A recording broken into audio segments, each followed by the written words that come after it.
Mis amados, qué bueno estar compartiendo con ustedes este mensaje, estas buenas nuevas que Dios tiene para nuestras casas a través de este medio. Y siguiendo con esta serie de mensajes, esta serie de casas, hoy nos corresponde que estudiemos a través de la palabra del Señor la casa de Zaqueo, la casa número 8. Quiero que me sigan a través de la palabra de Dios en el Evangelio de San Lucas, en el capítulo 19, en el versículo del 1 al 10. Y dice la palabra del Señor: Habiendo entrado Jesús en Jericó, iba pasando por la ciudad, y sucedió que un varón llamado Zaqueo, que era jefe de los publicanos y rico, procuraba ver quién era Jesús, pero no podía a causa de la multitud, pues era pequeño de estatura, y corriendo delante subió a un árbol sicómoro para verle, porque había de pasar por allí. Cuando Jesús llegó a aquel lugar, mirando hacia arriba, le vio y le dijo: Zaqueo, date prisa y desciende, porque hoy es necesario que pose yo en tu casa. Al ver esto, todos murmuraban diciendo que había entrado a posar con un hombre pecador. Entonces Zaqueo, dice la palabra, puesto en pie, dijo al Señor: He aquí, Señor, la mitad de mis bienes doy a los pobres, y si en algo he defraudado a alguno, se lo devuelvo cuadruplicado. Jesús le dijo: Hoy ha venido la salvación a esta casa, por cuanto él también es hijo de Abraham, porque el Hijo del Hombre vino a buscar y a salvar lo que se había perdido. Qué bendición de pasaje, la verdad es que me da hasta escalofrío, porque es una palabra que nos lleva y nos retrocede a aquellos tiempos en los cuales, así como Zaqueo en aquel tiempo, Jesús, Dios mismo, tuvo misericordia de su vida. También recordamos ese tiempo en el cual Dios colocó su mirada sobre nosotros. ¡Qué bendición! Y dice que la palabra del Señor, que Zaqueo, jefe de los publicanos, rico, y a pesar de que Zaqueo era un hombre rico, con una vida financieramente solucionada, era un hombre espiritualmente vacío, ¿sí? Con muchos vacíos espirituales, con una vida sin propósito, un hombre despreciado por su pueblo. ¿Por qué era despreciado Zaqueo por su pueblo? Por el trabajo en el cual él se desempeñaba. Porque a pesar de que era un hombre de la casa del pueblo de Israel, él se encargaba de recoger los impuestos al pueblo de Israel para Egipto. Y no solo que cobraba los impuestos, sino que le colocaba un interés mayor a lo que sus hermanos israelitas debían, para de ahí sacar su rentabilidad. Era despreciado, ¿no? Tenía por qué ser despreciado. Y era un hombre también tachado de traidor, pues para hacerse él a ese trabajo, como debía colocar mucho dinero para hacerse a ese trabajo, debía vender sus tierras, esa herencia que un día en sus antepasados fue dada a sus padres. Esa tierra él la vendía para poder recoger la plata y postularse a ser publicano, a ser recaudador de impuestos. Era reprochado por todos lados Zaqueo, era tachado de pecador. Y en esa necesidad de encontrar un sentido a su vida, seguramente había escuchado de Jesús, de pronto en esas jornadas de trabajo, de ir a cobrar sus impuestos, en esas jornadas de trabajo en que de pronto tenía que ir a hablar con aquellos que no podían o no querían pagar tributo. Escuchaba de la palabra del Señor, escuchaba de los milagros, de los prodigios, de las maravillas que en aquel lugar y en aquel tiempo Jesús andaba haciendo, sanando ciegos, sanando paralíticos, limpiando leprosos. de todo aquello Zaqueo había escuchado. ¿Sí? Y sabía Zaqueo que Jesús pasaría por aquel lugar, y este hombre ya no quería seguir escuchando de Jesús. Él ya quería era un encuentro personal con él, y sabía por qué lugar Jesús iba a pasar. ¿Sí? Entonces dice la palabra de Dios que Zaqueo procuraba verle, pero no sabía Zaqueo que Jesús ya lo tenía en sus planes. Ella estaba separado para Dios. Y dice, como dice la palabra de Dios, porque no me escogisteis vosotros a mí, sino que yo os escogí a vosotros, y os he puesto para que vayáis y llevéis fruto, y vuestro fruto permanezca, para que todo lo que pidiereis al Padre en mi nombre, Él os lo dé. Esto lo podemos encontrar en el Evangelio de Juan, en el capítulo 15, en el versículo 16. Amén. Y en esa necesidad de ver a Jesús, no importó las multitudes ni su estatura. Él corrió delante, dice la palabra, y subió a un árbol sicómoro. Y quiero detenerme un poco en este fragmento de la palabra. Y dice, y corrió delante y subió a un árbol sicómoro para verle. Quiero compartir con ustedes acerca de este árbol. Que este árbol es un árbol que es de procedencia africana, de estos lugares de Egipto. ¿Sí? Es un árbol que dice que su madera es una madera incorruptible. ¿Sí? Es una madera que era usada en aquel tiempo para hacer los ataúdes, los sarcófagos de los faraones. ¿Sí? También dice que es un árbol que su tallo empieza a sacar sus ramas desde muy poca altura.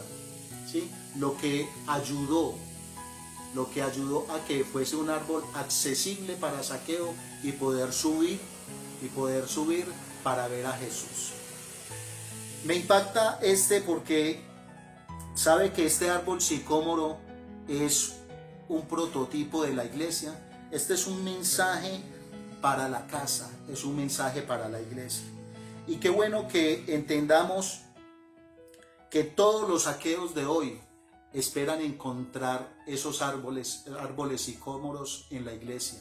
Iglesias accesibles, iglesias llenas de amor, iglesias llenas de gracia, iglesias incorruptibles. ¿Sí? Ellos no esperan, estos hombres no esperan encontrarse con palmeras que los miren desde arriba, que se tambalean, ¿sí? Que solo ven los defectos de las personas y de aquellos que quieren conocer y que quieren ver a Jesús. Amén. Es una iglesia dispuesta, llena de amor, llena de gracia y de libertad.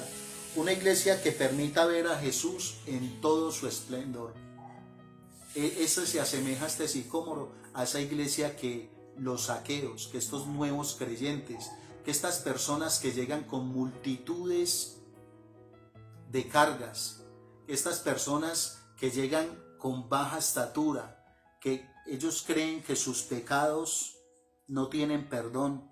Son aquellas personas que llegan a la iglesia y son cohibidas, esperando quien les recibe con los brazos abiertos.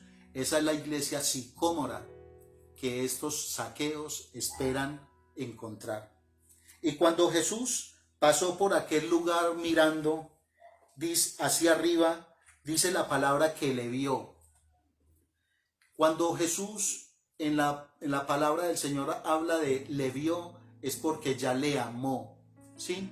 Cuando Jesús le vio, Él no vio a un publicano, Él no vio a un pecador, Él no vio a un recaudador de impuestos, Él no vio a un hombre despreciable, Él vio a un hijo. Amén. Él vio a un hijo. Su condición de pecador, su condición de explotador, esa condición solo la ven aquellos religiosos que murmuraban. Así es. Y así como a nosotros un día nos recibió sin reproche alguno, sino que nos dijo: venid a mí todos los que estéis trabajados y cargados, que yo os haré descansar. Mateo 11:28. Él no vio un pecador, él vio un hijo y le dijo: Zaqueo, date prisa, desciende, porque es necesario que hoy pose yo en tu casa. ¡Qué bendición! ¿Qué hizo Zaqueo en ese momento? Me imagino que no se desprendió por el árbol, sino que se tiró. Y dice la palabra del Señor, el escucharlo, dice que le recibió gozoso. Mientras los religiosos de aquel tiempo veían los defectos de ese hombre, de un hombre traidor de la fe, un hombre que vendió su heredad, de un hombre que les cobraba mucho más de lo que ellos debían, dice la palabra del Señor que Jesús le vio con todo el amor. Dice que cuando Jesús nos ve, no ve nuestros pecados y nos ama de todo corazón. Dice que a Zaqueo estaba tan gozoso que a él ya no le importaba lo que pudieran decir de él, ¿sí? Era un momento tan crucial en su vida que, digo yo, y recibía del Espíritu Santo, que es un momento de vida o muerte. Recuerdo en los tiempos cuando yo conocí al Señor que era un momento de vida o muerte para mi hogar, aún para mi vida. Creo que para Zaqueo era igual, y a él no le importaba lo que la multitud, los que murmuraban en aquel tiempo, pensaran de él. Dice la palabra del Señor en el Salmo 34, en los versículos 4 al 5, dice: busqué a Jehová y él me oyó y me libró de todos mis temores. Ya no había ningún temor en Zaqueo. Él ya estaba en otro sentido. Y dice la palabra del Señor en el versículo 5: los que miraron a Jehová, los que le miraron a él, fueron alumbrados, y sus rostros no fueron avergonzados. Ya no había vergüenza en Zaqueo. Ya él sentía y empezaba a cambiar su rostro, empezaba a cambiar su corazón. Ya no le importaba nada de lo que dijeran de él, pues sabía que en adelante su vida cambiaría totalmente. Él tendría una nueva vida en Cristo por vivir. E inmediatamente en la palabra de Dios, en unos versículos más adelante, nos los va a hacer entender, porque la injusticia en Zaqueo empezó a convertirse en justicia, ¿sí? Ese proceso que aún usted y yo, en el cual estamos viviendo ahora, es ese proceso de renovación de entendimiento que Zaqueo en ese momento empezó a vivir. Es una renovación de nuestro entendimiento, y es un proceso en el cual estamos hasta el que el Señor venga. Y dice la palabra del Señor en el versículo 8 del capítulo 19: entonces Zaqueo, puesto en pie, dijo al Señor: he aquí, Señor, la mitad de mis bienes doy a los pobres, y si en algo he defraudado a algunos, se lo devuelvo cuadruplicado. Créanme, mis amados, que la mitad de la fortuna la entregó, y estoy completamente seguro que la otra mitad de la fortuna, porque él había defraudado a mucha gente, de pronto hasta ni le alcanzó para cumplir lo que él decía de devolver cuadruplicado a los que le debían. Pero a Zaqueo no le importó eso, porque él ya, esa paz que sentía en su interior, desplazaba esa parte material de su vida. Entonces Jesús le dijo: hoy ha venido la salvación a esta casa, por cuanto él también es hijo de Abraham, porque el Hijo del Hombre vino a buscar y a salvar lo que se había perdido. Gloria al Señor por esta palabra. Gloria a Dios. Gloria al Señor, porque sabemos que un día Él llegó a nuestras vidas, que Él un día nos vio, que Él un día nos amó y que ese día a Él no le importó el pecado. Ese día a Él le importó encontrarnos, a Él le importó amarnos, a Él lo único que le importaba era cambiar nuestras vidas. Y qué bueno que nosotros, así como ese sicómoro, abramos nuestras ramas y seamos esos sicómoros, y seamos esa iglesia accesible a todos aquellos que vienen a buscar de Jesús, y que ellos encuentren ese amor, que ellos encuentren esa iglesia fortalecida, esa iglesia llena de gracia, llena de compasión, y podamos llevar y podamos ayudar a aquellos saqueos de este tiempo a que vean a Jesús y que entiendan que Él es el camino, la verdad y la vida. Una bendición para todos, les amamos, les extrañamos y que tengan un feliz día.